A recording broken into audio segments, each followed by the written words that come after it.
وجاء إخوة يوسف فدخلوا عليه فعرفهم وهم له منكرون ولما جهزهم بجهازهم قال ائتوني بأخ لكم من نبيكم ألا ترون أني أوفي الكيل وأنا خير المنزلين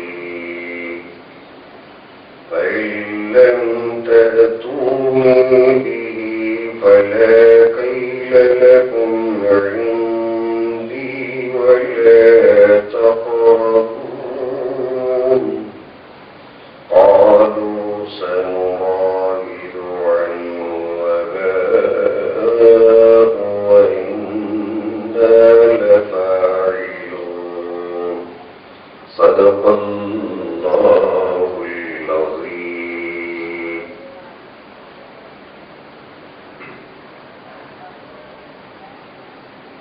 پناہ مانگتا ہوں میں اللہ کی شیطان مردود سے.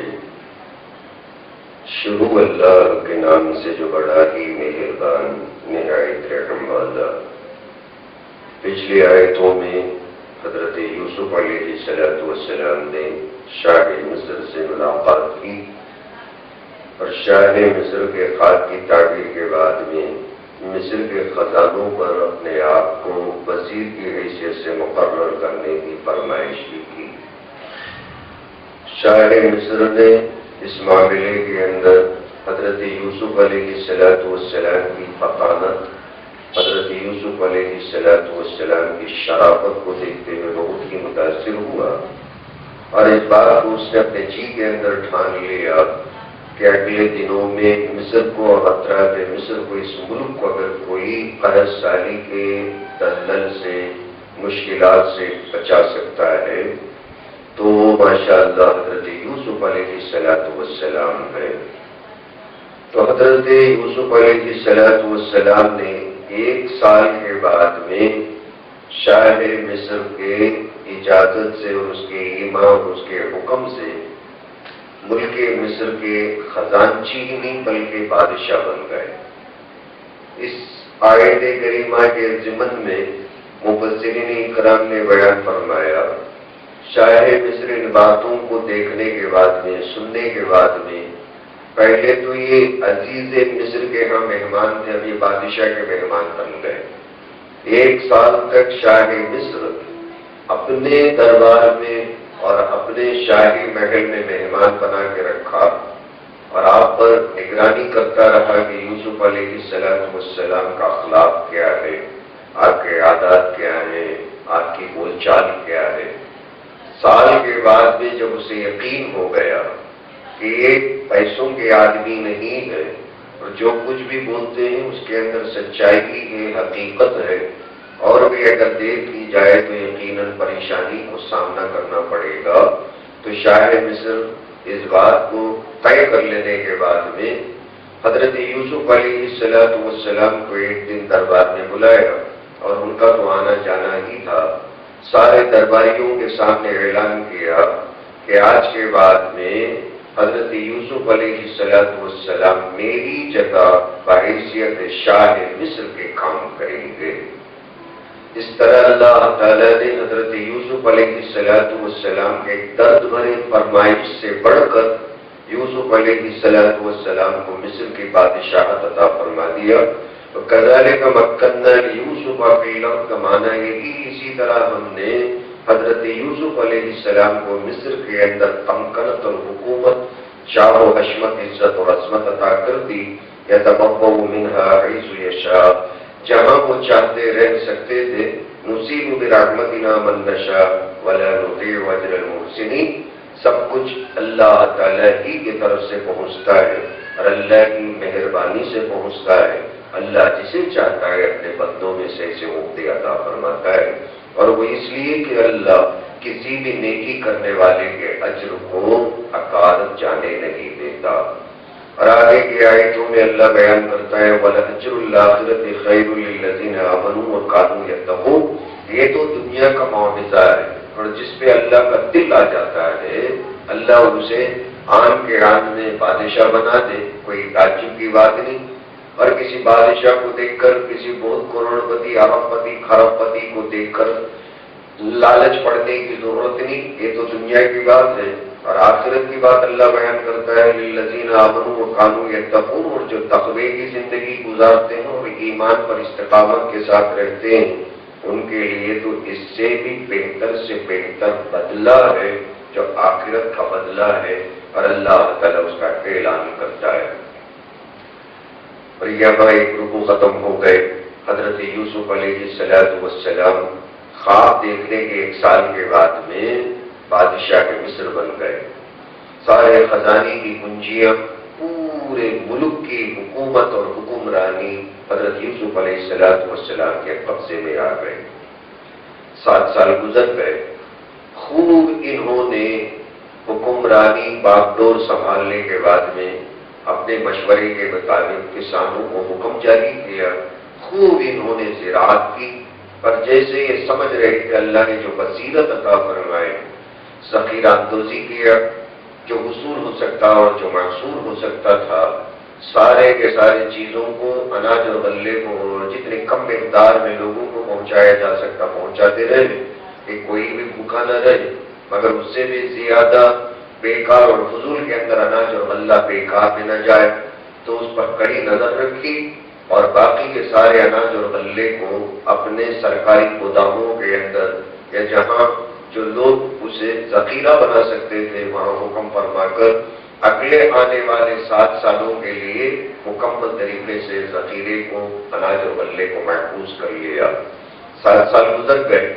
7 سال گزرنے کے بعد میں اللہ تعالیٰ کے حکم سے جیسے خواب دکھایا گیا، خیر سالی بھیج گئے، پورے مصر کے اندر اور مصر کے مضافات کے اندر دور دراز مقامات تک اس قحط کے اثر سے لوگ مشکلات کے اندر مبتلا ہو گئے، جانور ہلاک ہو رہے، اور لوگوں کو مٹھی بھر اناج اور غلہ نہیں مل رہا۔ تو یہ فلسطین تک جہاں یعقوب علیہ السلام بود و باش اختیار کیے ہوئے ہیں، وہاں تک بھی جب یہ قحط سالی کا اثر پہنچا، وہاں سے اللہ تعالیٰ پھر اس دوسرے رکوع کے اندر قصہ بیان کرتا ہے وَجَاءَ إِخْوَةُ يُوسُفَ فَدَخَلُوا عَلَيْهِ فَعَرَفَهُمْ وَهُمْ لَهُ مُنكِرُونَ۔ پھر حضرت یوسف علیہ السلام کے وہ 10 بھائی جنہوں نے سازش کر کر ان کے بچپنے میں ان کو کنویں کے اندر گرا دیا، دخلوا علیہ، حضرت یوسف علیہ السلام کے ہاں نکل گیا، مصر کے اندر داخل ہوئے، دربار کے اندر داخل ہوئے، فَعَرَفَهُمْ، حضرت یوسف علیہ السلام نے ان کو دیکھ کر پہچان لیا۔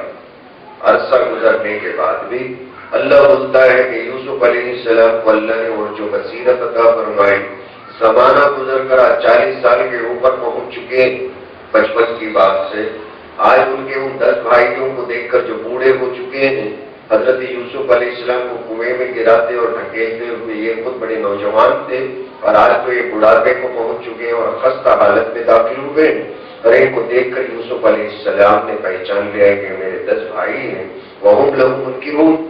اور اللہ بولتا ہے حالانکہ وہ 10 بھائی اجنبی بن رہے تھے، حضرت یوسف علیہ السلام کو پہچان نہیں پا رہے تھے۔ بھلا اس کا تصور ہو سکتا ہے کہ کنویں کے اندر جس بچے کو ہم نے گرا دیا، آج وہ شاہ مصر بن کر غلہ اور اناج بھی تقسیم کر رہا ہے؟ خواب کے اندر بھی کوئی بندہ سوچ نہیں سکتا۔ اس لیے اللہ بولتا ہے وَهُمْ لَهُ مُنكِرُونَ۔ اور یہ پہچاننے کی بات تو ان کے سمجھ میں آنے سے بڑی بہت دور کی بات ہے، وہ تو انکار بھی کر دیں گے نا۔ اجنبی بندے کا جو ترجمہ میں نے کیا، مفسرین نے بھی یہ ترجمہ کیا، اور اللہ جو اندرونی ایک بات جو یہاں بولنا چاہتا ہے وَهُمْ لَهُ مُنكِرُونَ، انکار کرنے کی بات تو نہیں۔ یوسف علیہ السلام نے تو اپنا تعارف نہیں کرایا کہ بھیا آ جاؤ، میرے گلے لگ جاؤ، بغلگیر ہو جاؤ، شاہی دسترخوان پہ بیٹھ جاؤ، یعنی میرے تخت کے اوپر بیٹھ جاؤ، میں تمہارا بھائی ہوں۔ تو وہ انکار کرنے والے بنے تو کہا جا سکتا ہے وَهُمْ لَهُ مُنكِرُونَ، اور وہ اس بات پہ انکار کرنے لگے کہ بھئی آپ میں ہم سے مذاق کر رہے ہیں، آپ ہمارے بھائی کیسے ہو سکتے ہیں؟ ایسی کوئی بات نہیں۔ اس کے بعد بھی اللہ بولتا ہے کہ وہ انکار کر رہے تھے اور انکار کرنے والے بنے.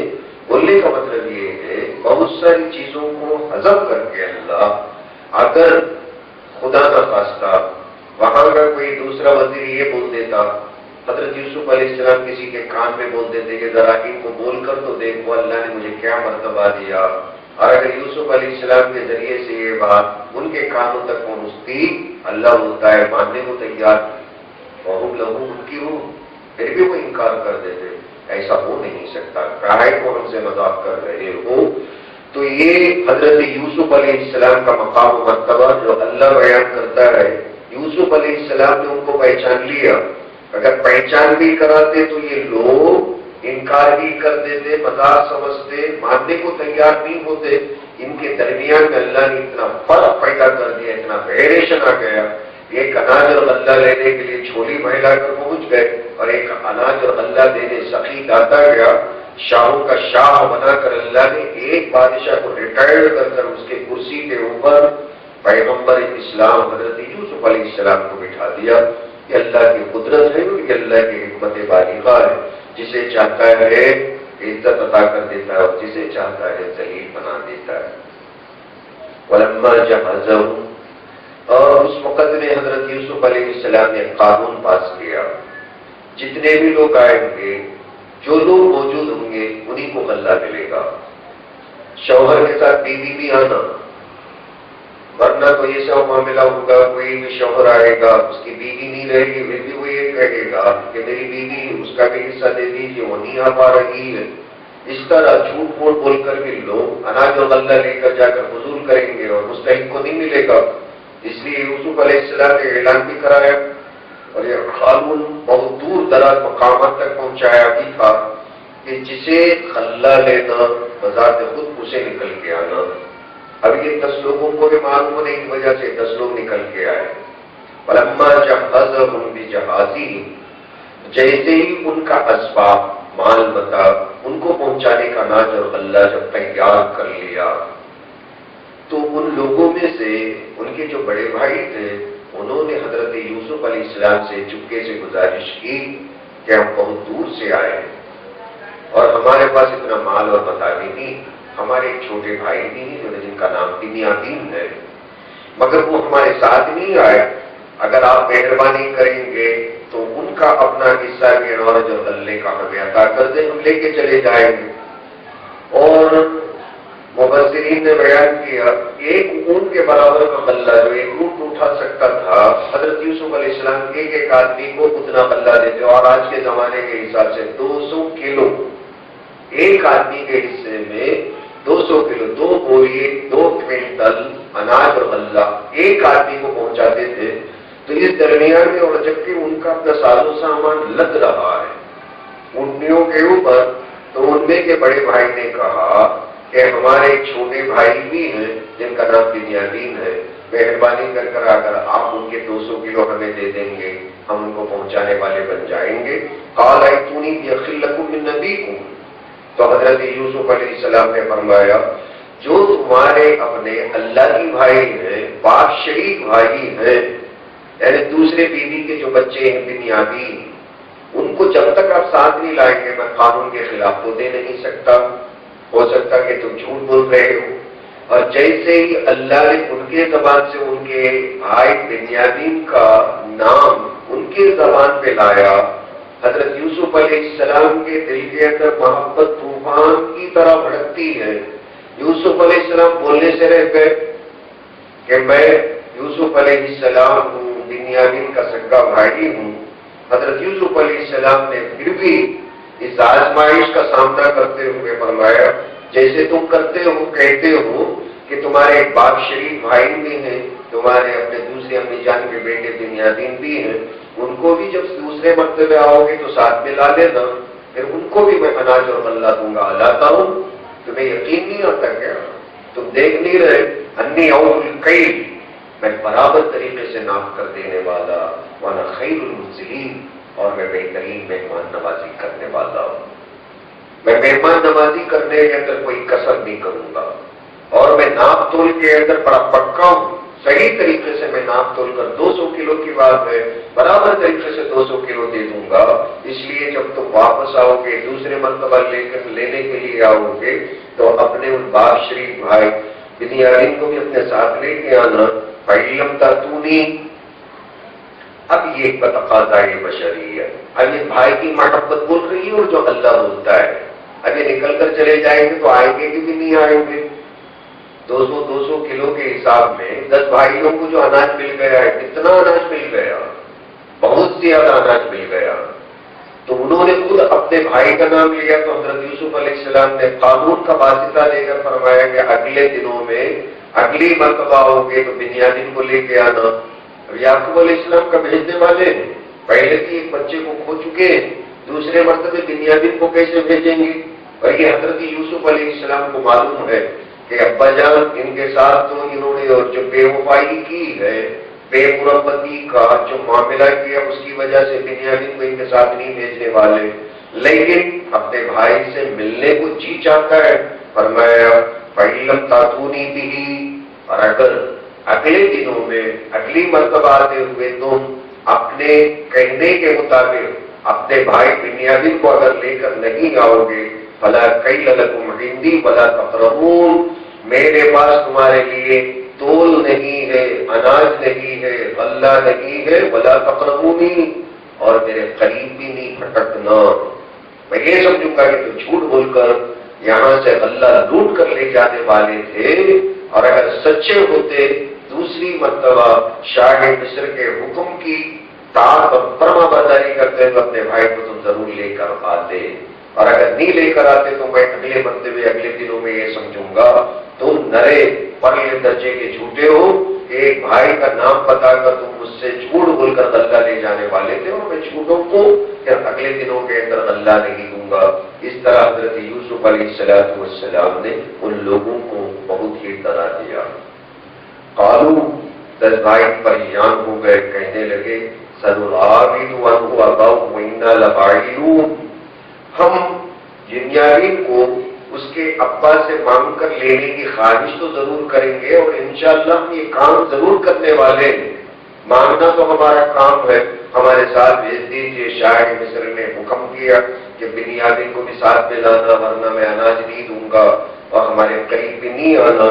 وقال للفتيان اجعلوا بضاعتهم في رحالهم لعلهم يعرفونها اذا انقلبوا الى اهلهم لعلهم يرجعون، اور اپنے نوکروں سے فرمایا اجعلوا بضاعتهم في رحالهم، ان کے کجاووں کے اندر اونٹنیوں کے اوپر اناج اور غلے کو کس کر باندھ دو، چڑھاؤ، لوڈ کر دو، ان کے اپنے سامان کو ان کے اپنے سواریوں کے اوپر رکھ دو، لعلهم يعرفونها، اور ساتھ میں یہ بھی فرمایا انہوں نے جو روپیہ دیا ہے انہوں نے اپنے حصے میں لگا لیا، اور فرمایا کہ یہ روپیہ ایک رومال کے اندر باندھ کر کسی بوریے کے اندر لگا دینا، اس کے اندر رکھ دینا، لعلہم یعرفونہا، کہ شاید یہ لوگ پہچان لیں گے اس کو، اذا انقلبوا الی اہلہم لعلہم یرجعون، اور جب یہ لوٹ کر اپنے اہل و عیال کے اندر پہنچیں گے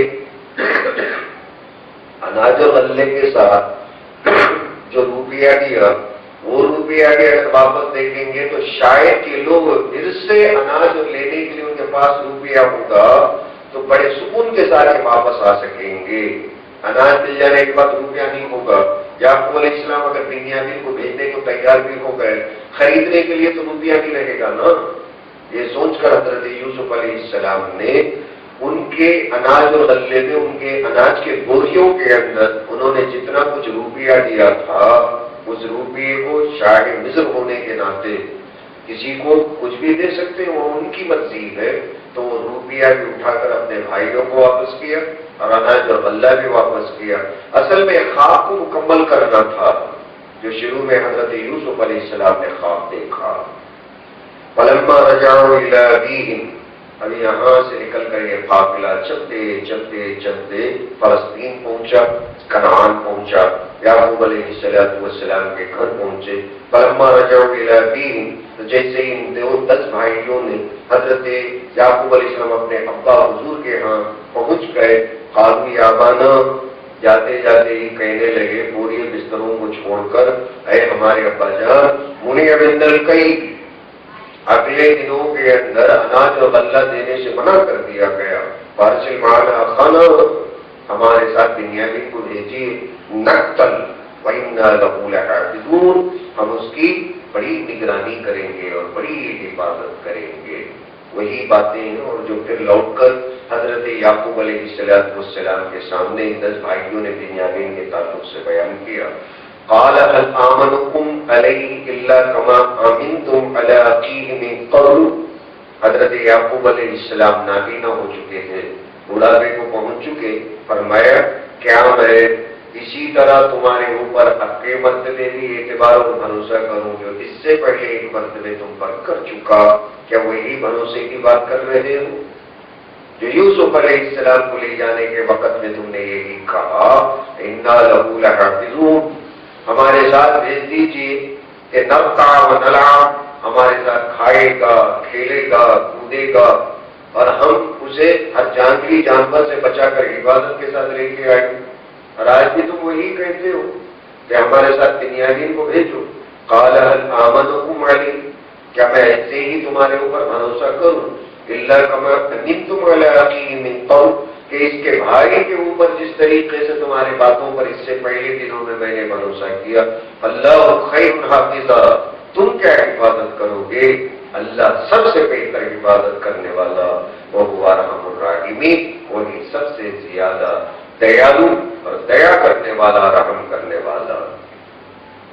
آخرکار ان لوگوں نے شاہ مصر سے اور جتنے چیزوں کو لایا اور سارے چیزوں کو منانے جب یعقوب علیہ السلام انکار کر گئے، اور جب جیسے ہی ذخیرے کو کھولا، بوریوں کو کھولا، لما فتحوا متاعهم وجدوا بضاعتهم ردت الیہم، جیسے ہی ان کے اپنے بوریوں کو کھولا تو اس کے اندر اناج کے ساتھ میں ان کے اپنے روپیے کو بھی اس کے اندر پایا جو ان کے طرف لوٹا دیا گیا. قالوا یا ابانا ما نبغی، اب تو ان کو اور موقع مل گیا.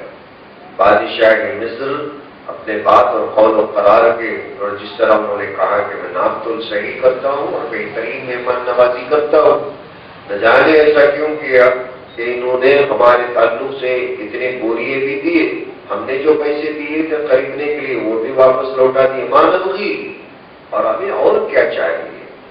ان کا بھروسہ کرنے ہمیں اور کیا چاہیے ابا جان؟ حاضری بضاعتنا ردت الینا، یہ روپیہ ہے، اب خریدنے کے لیے ہمیں اور کہیں سے قرض بھی لینے کی ضرورت نہیں اور انتظار کرنے کی بھی ضرورت نہیں ہے کہ یہ جو ہمارا روپیہ ہماری طرف لوٹا دیا گیا. وَنَمِيرُ أَهْلَنَا وَنَحْفَظُ أَخَانَا، ہم اپنے بیوی بچوں کی ذمہ داری بھی اٹھا سکتے ہیں. وَنَحْفَظُ أَخَانَا، اور ہمارے اپنے بھائی حضرت بنیامین کی حفاظت بھی کر سکتے ہیں.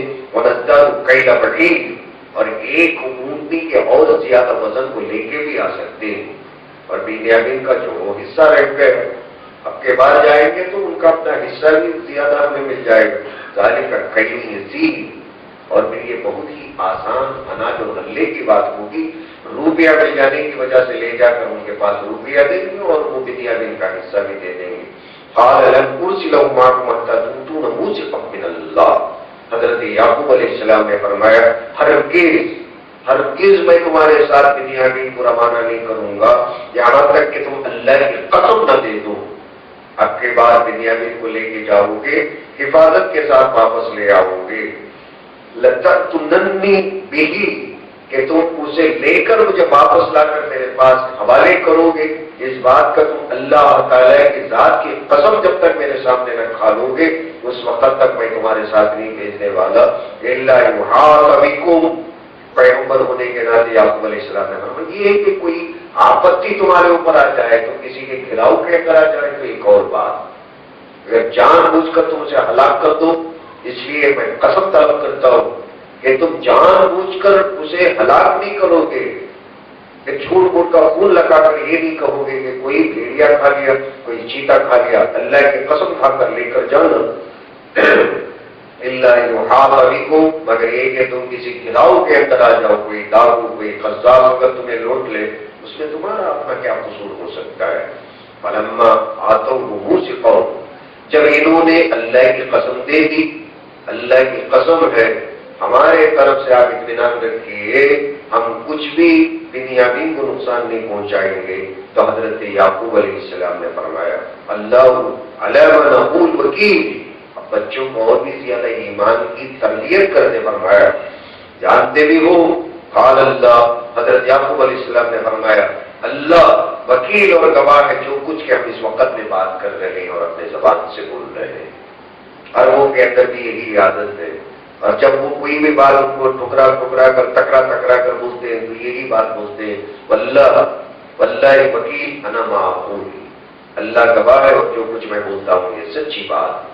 قال اللہ ولا ما نقول وکیل، ہم جو کچھ کہ بول رہے ہیں اس پر اللہ تعالی گواہ ہے۔ وقال یا بنی لا تدخلوا من باب واحد، پھر حضرت یعقوب علیہ السلام نے اپنے بچوں کو یہ نصیحت کی کہ تم تمام کے تمام مصر میں جب پہنچو تو ایک ہی دروازے سے نہیں پہنچنا، وادخلوا من ابواب متفرقہ، مختلف دروازوں سے گزر کر جانا کہ یہ بچوں کی کثرت کی وجہ سے کہیں نظر نہ لگ جائے۔ اور یہیں سے یہ مسئلہ ثابت ہوتا ہے النظر العین حق، نظر حق ہے، بچوں کو بھی لگ جاتی ہے اور بڑوں کو بھی لگ جاتی ہے، حضور صلی اللہ علیہ وسلم نے فرمایا۔ اس کی تدبیر کرنا سنت ہے، یعقوب علیہ السلام کی بھی سنت ہے، اور جس کا پیسہ زیادہ ہے اسے بھی نظر لگ سکتی ہے، جس کے بچے زیادہ ہیں اسے بھی نظر لگ سکتی ہے، اور جس کے لیے تو بھی کوئی بھی بات جو اللہ کی نعمت کے طور پر جس کسی کو کچھ بھی عطا کیا اس کے تعلق سے بھی نظر لگ سکتی ہے۔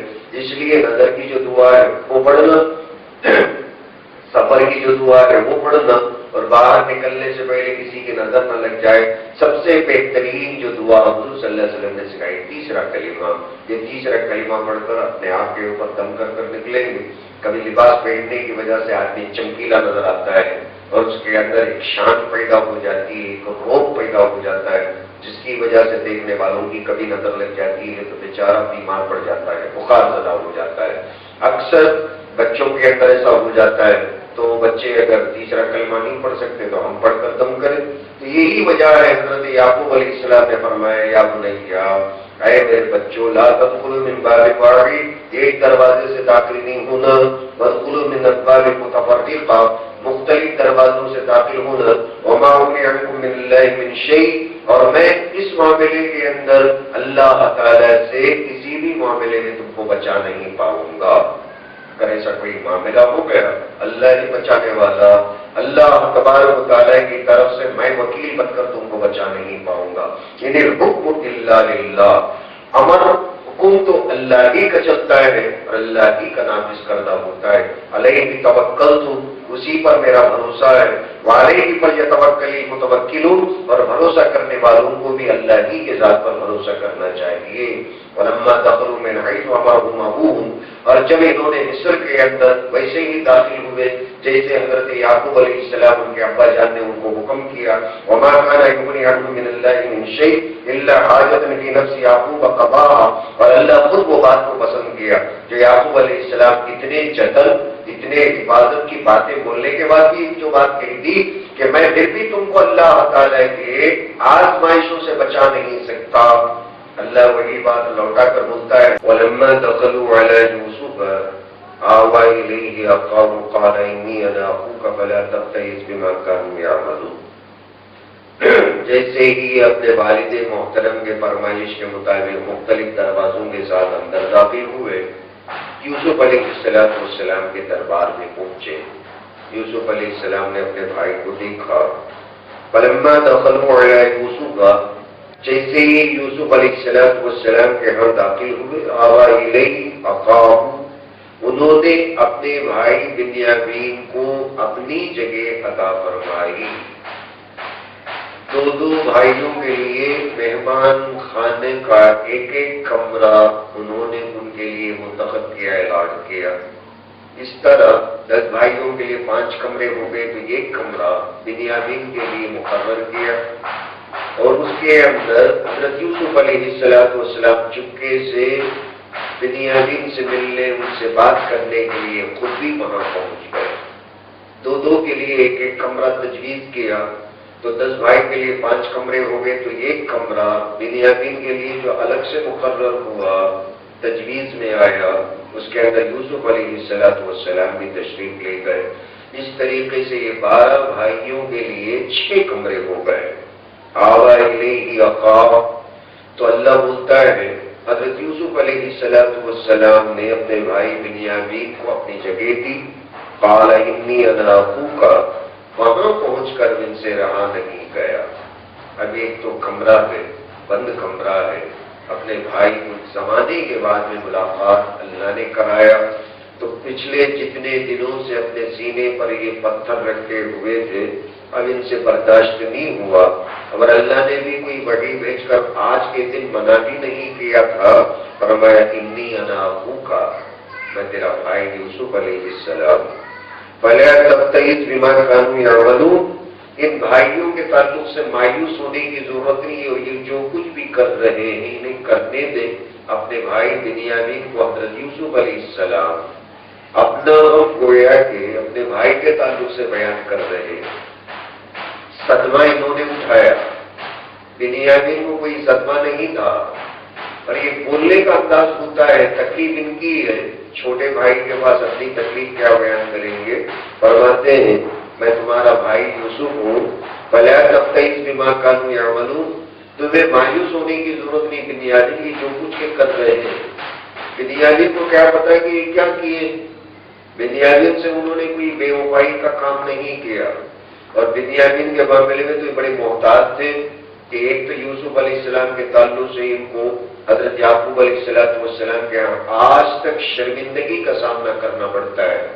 باغ ان کو معاف کرنے کو تیار، اور باغ کے آنکھوں میں آنکھیں ڈال کر یہ دیکھ نہیں سکتے. تو بنیامین سے بھی کیا چھیڑ خانی کر سکتے ہیں، چھیڑ چھاڑ کیا کر سکتے ہیں. ان کے تعلق سے یہ 10 بھائی مل کر 10 بھائی مل کر ان کا خود سے کیا پل کھلا سکتے ہیں.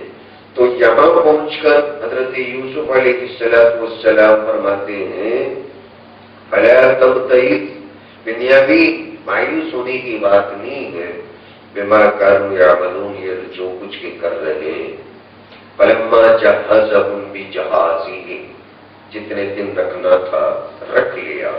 اگر روانہ تو کرنا تھا نا، تو جب ان کا ساز و سامان تیار ہو گیا، جعل السقایۃ فی رحلیہ، تو انہوں نے اپنے پینے کا برتن پیمانہ پیالہ اپنے بھائی بنیامین کے سامان کے اندر، کچانے کے اندر، خرچی کے اندر باندھ دیا.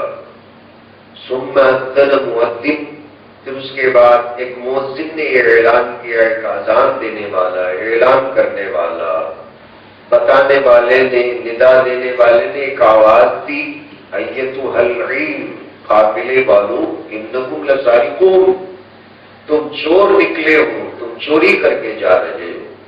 اور یہ بھی پری پلانڈ تھا. حضرت یوسف علیہ السلام نے اسے تدبیر کی، اور یہ تدبیر اتنے بڑے پیغمبر ہونے کے بعد یہ جو اس قسم کی تدبیر کر رہے ہیں، اس میں ہمیں ذرا بھی شک کرنے کی ضرورت نہیں. اللہ پہلے بتا دیا ہے کہ کتنا یوسف، ہم نے یوسف علیہ السلام کی تدبیر سکھائی. تو پہلے اللہ بول دیا کہ ان کے بھائیوں کو ایک سبق سکھانے، ان کو وحی کرنے کے وقت میں، جس وقت میں کنویں میں گرا رہے تھے، اللہ نے وحی کر دی کہ تم اس بات کو ان لوگوں کو ایک دن آئے گا تم جتلاؤ گے. لَتُنَبِّئَنَّهُ، اور اللہ نے وہاں فرمایا کہ یوسف علیہ السلام کی طرف ہم نے وحی کی کہ اس بات کو تم اپنے بھائیوں سے جتلاؤ گے، وَهُمْ لَا يَشْعُرُونَ، اور اس بات کا وہ اندازہ نہیں لگا سکیں گے، اور ان کو پتہ نہیں چلے گا کہ تم کس طریقے سے اس بات کو ان لوگوں کے سامنے جتلاؤ گے، بتلاؤ. اور یہ جتنے کام ہو رہے ہیں، پیغمبر جو بھی کرے گا اللہ ہی کی طرف سے کرے گا. چوری کا الزام ڈالنا بہت بڑا گناہ ہے. انجان لوگوں پر تہمت ڈالنا، چھوٹے سے چھوٹی تہمت سے لے کر بڑے سے بڑے تہمت تک جو کچھ بھی ہو تو گناہ کبیرہ ہے. پیغمبر سے یہ بات ممکن ہی نہیں ہے. پیغمبر کے دل و دماغ میں ایک بات آتی ہی نہیں. نبی اکرم صلی اللہ علیہ وسلم ایک مرتبہ اپنے بیوی کے ساتھ مدینے کے گلی کے اندر کھڑے ہوئے تھے. دوسرے صحابہ جا رہے تھے تو نبی اکرم صلی اللہ علیہ وسلم نے فرمایا لوگوں متوجہ ہو جاؤ. صحابہ متوجہ ہوئے، کہنے لگے کہ میری بیوی ہے جس سے میں کھڑے ہو کر یہاں بات کرتا ہوں. صحابہ تو پسینے نکل گئے، اللہ کے نبی آپ بات کر رہے ہیں اور ہم کیسے بدگمانی کر سکتے ہیں؟ آپ تو اللہ کے لاڈلے نبی ہیں، کوئی تو اخلاق آپ سے سیکھے، اور اخلاق خود آپ کے اوپر ختم جو ہو جاتا ہے، نبی اکرم صلی اللہ علیہ وسلم نے فرمائی تقوم من مواضع التہمہ، بات تو بس اتنی ہی ہے، تہمت کی جگہوں سے مسلمان کو بچنا چاہیے، تو کہیں تمہارے لوگوں کے دلوں کے اندر بھی شیطان کوئی وسوسہ پیدا نہ کر دے۔ اس لیے میں نے پہلے سے ہی صفائی بیان کر دی کہ میں کسی غیر عورت سے بات نہیں کر رہا، اپنی بیوی سے بول رہا ہوں۔ تو جہاں پیغمبر کو اخلاق کا، اقدار کا، مراتب کا اتنا لحاظ اور پاس ہوتا ہے، حضرت یوسف علیہ السلام بھی تو پیغمبر ہیں، اپنے بھائی کو روکنے کے لیے تدبیر کرنا تو ہزار تدبیریں ہو سکتی ہیں، مگر چوری کا الزام نہ دینا یہ اللہ تعالیٰ کی طرف سے، اور اللہ ان کی بھی تربیت کرنا چاہتا تھا، اور جس طرح ایک باپ کو انہوں نے رلایا۔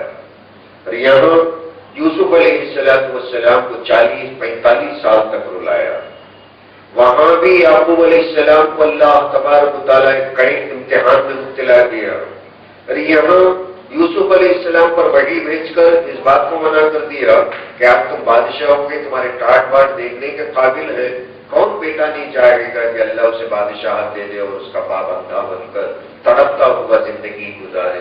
ہر کوئی اپنے سینے کو لگانا چاہتا ہے اور اپنے کرسی پہ بٹھانا چاہے گا، اس کے پیروں کے نیچے بیٹھنا چاہے گا۔ اللہ نے منع کر دیا، خبردار یوسف، اس وقت بھی جبکہ تم بادشاہ بن چکے ہو اپنے ابا کو نہیں بتاؤ گے۔ زمانہ گزر گیا، اس لیے یوسف علیہ السلام سے رہا نہیں گیا۔ بنیامین کو جیسے ہی یہ اپنے بند کمرے کے اندر بتا دیے کہ میں تمہارا بھائی ہوں، سارا قصہ بولنے کے بجائے انہوں نے اتنا کہہ دیا اپنے حق کو چھپاتے ہوئے۔ کیسے کیسے لوگ ہیں اور کیسے پیغمبروں کا اللہ تذکرہ کرتا ہے، کس کی امت میں اللہ ہم لوگوں کو پیدا فرمایا کہ اپنی تکلیف کو اپنے بھائی پر ڈالتے ہوئے کہتے ہیں بنیامین فکر نہ کر، یہ لوگ جو کچھ بھی کرتے ہیں جانے دیں۔ بنیامین کو کیا ہوا؟ تکلیف تو یوسف علیہ السلام کو پہنچی نا، اور حالانکہ اپنی تکلیف بیان کرتے کہ انہوں نے میرے ساتھ ایسا کیا ایسا کیا ایسا کیا، ابا کو جا کر بھی سنانا، بجائے اس کے یہ کہتے ہیں کہ بنیامین چھوڑ دی دے، ان کے تعلق سے کوئی فکر کرنے کی ضرورت پڑا تب تک اس بما کانوا یعملون۔ بنیامین کی بھی یہ بات سمجھ میں نہیں آئی، ایک تو یہ بادشاہ ہے اور جو ہمیں بھائی کہتے ہیں، اور دوسری یہ ہے کہ میرے بھائی 10 بھائیوں کے بارے میں یہ کہتے ہیں کہ ان کے بارے میں کوئی فکر کرنے کی ضرورت نہیں۔ بنیامین سنتے سنتے رہ گئے، ان کے بات سمجھ میں نہیں آئی، اور یہ صرف اپنے ایک دل کے غم کو ہلکا کرنا چاہتے تھے، سو اپنے بھائی کے سامنے ہلکا کر لیا۔ فلما جہزهم بجہازہم، جیسے ہی انہوں نے ان کے ساز و سامان کو تیار کر لیا، جعل السقایۃ فی رحل اخیہ، پینے کا ایک بہت بڑا قیمتی پیالہ حضرت یوسف علیہ السلام نے اپنے ان چھوٹے بھائی بنیامین کے کجاہ خرچی کے اندر باندھ دیا۔ ثم اذن مؤذن، پھر اعلان کرنے والے نے، شاہی اعلان کرنے والے نے اعلان کیا، ایتھا العیر، قافلے کاروان والوں، انکم لسارقون، چوری کر کے جا رہے ہو اور تم تو چور ہو۔ قالوا، الگ پریشانی، پہلے ایک پریشانی جھیل چکے اور ایک دوسری پریشانی۔ قالوا، یہ 10 بھائیوں نے کہا، واقبلوا، اور انہوں نے اپنے چہروں کو ان کے طرف متوجہ کیا۔ واقبلوا علیہم ماذا تفقدون، بھلا تم کون سی چیز کو تلاش کر رہے ہو، کون سی چیز تمہاری گم ہو گئی ہے؟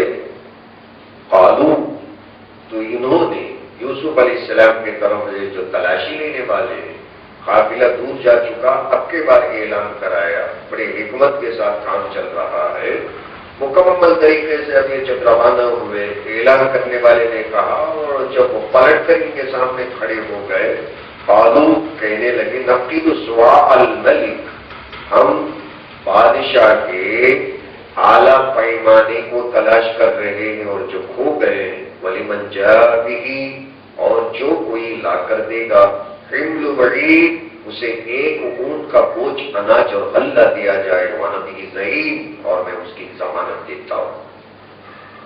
یہاں ایک مسئلہ بھی ہے، کوئی چیز گم ہو جائے، بچہ گم ہو جائے، چیز گم ہو جائے، کوئی ساز و سامان، کوئی قیمتی دستاویز گم ہو جائے، تو انعام کا اعلان کرنا قرآن مجید کی آیت کریمہ سے سنت بھی ہے اور جائز بھی ہے۔ کہ اگر کوئی آدمی اس چیز کو لا کر دے دے گا تو اسے اتنا انعام دیا جائے گا.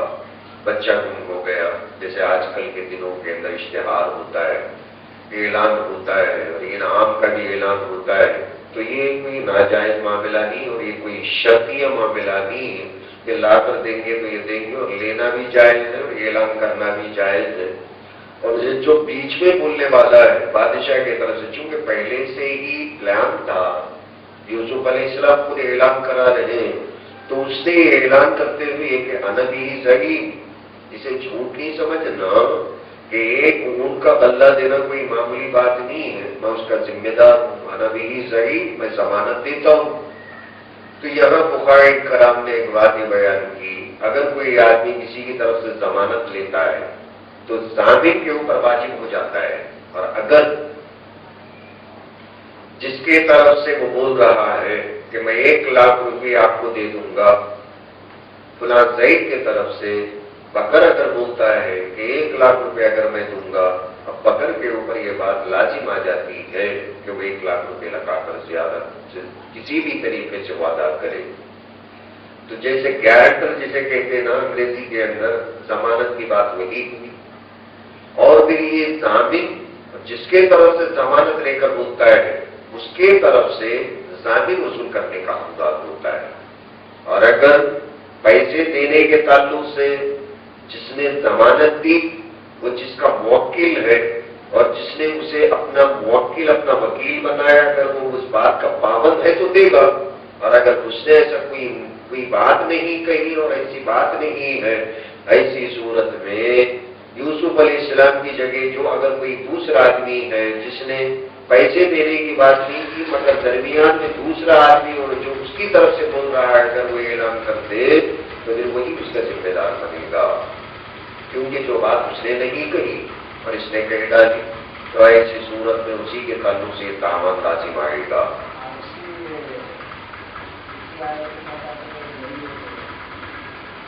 کون سی؟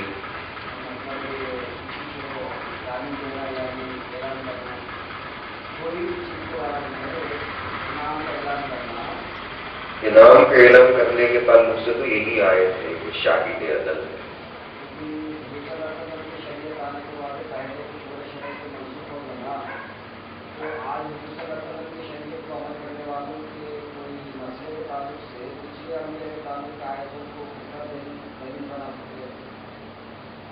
پچھلے انبیاء کے بہت ساری چیزوں کو اللہ حضور صلی اللہ علیہ وسلم کی شریعت کے اندر جائز رکھا، جیسے زنا کی جو حد ہے، بدکاری کی جو سزا ہے وہ تورات کی سزا ہے، اللہ تعالیٰ اسی کو ہماری شریعت کے اندر بھی لاگو فرمایا.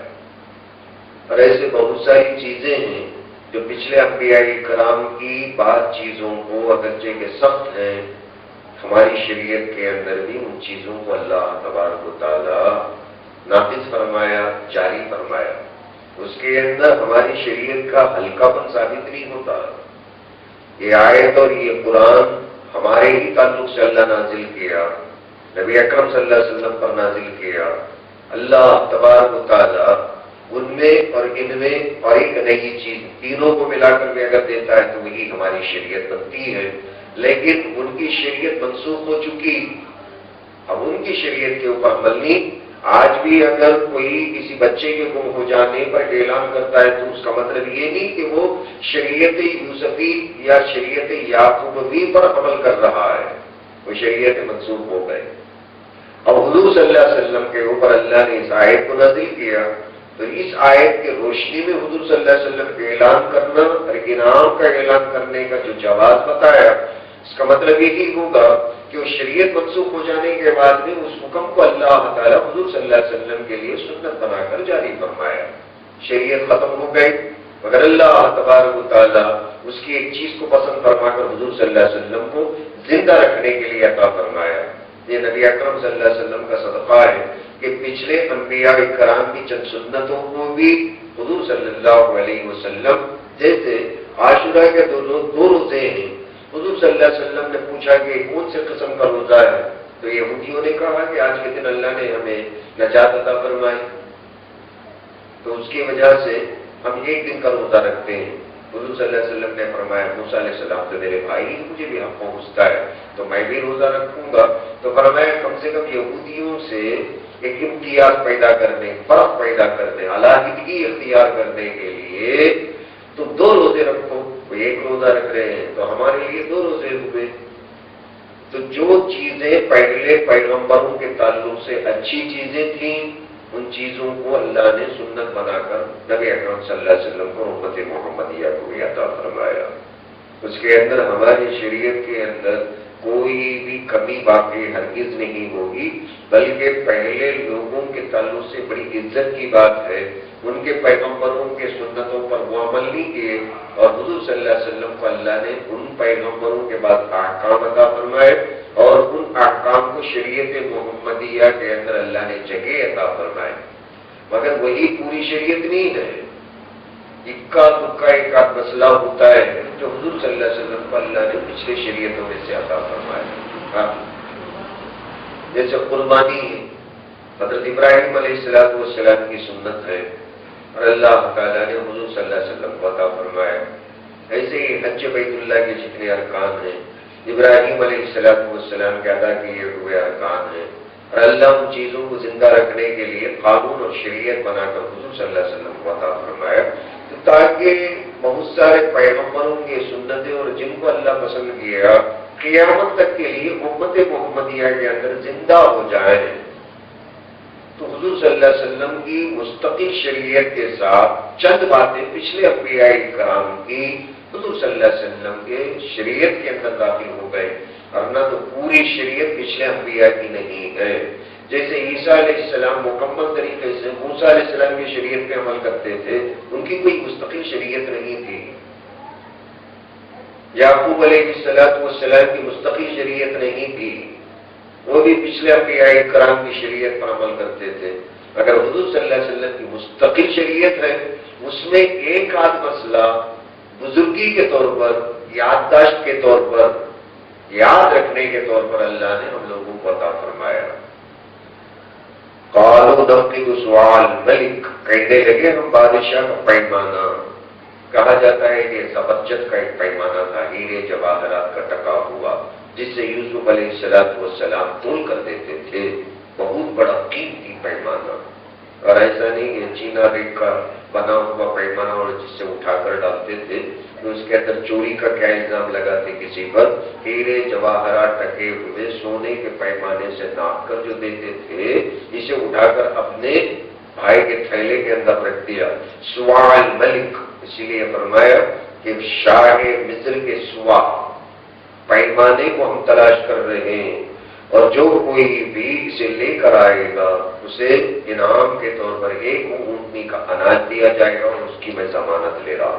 قالوا تاللہ، کہنے لگے خدا کی قسم، لقد علمتم ما جئنا لنفسد فی الارض، تم اچھی طریقے سے جانتے ہو کہ ہم اس ملک کے اندر فساد مچانے، چوری کرنے کے لیے نہیں آئے. وما كنا سارقین، اور ہم یعقوب علیہ السلام کے اولاد چور نہیں ہیں.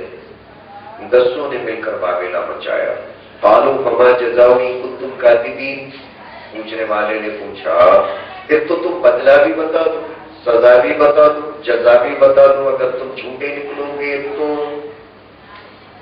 ایسا نہ ہو کہ اگر تمہارے اپنے دعوے کے اندر تم اگر جھوٹے نکل گئے تو ذرا سزا بھی تو سنا دو نا، جو قسمیں کھا کر بول رہے ہو. قالوا جزاؤه من وجد في رحله فهو جزاؤه، اگر ان کے منہ سے اللہ یعقوب علیہ السلام کی شریعت کا ایک مسئلہ زبان پہ لایا اور وہ خاموش رہنے کے بجائے انہوں نے اپنے ابا جان سے سنا ہوا اپنے دین کا ایک مسئلہ مصر کے ملک کے اندر یوسف علیہ السلام کے سامنے ذکر کر دیا، یہیں چل کر یہ پھنس گئے. قالوا، کہنے لگے، جزاؤہ، اس کا بدلہ تو وہی ہے، مموجد فی رحلی، جس کے تھیلے اور خرچی کے اندر چیز مل جائے گی، وہو جزاؤہ، وہی اس کے بدلے میں لیا جائے گا. جس چور کے تھیلے کے اندر یہ چیز نکلے گی اس کی سزا وہی ہے کہ بدلے کے اندر وہ پکڑا جائے گا، وہ لے لیا جائے گا.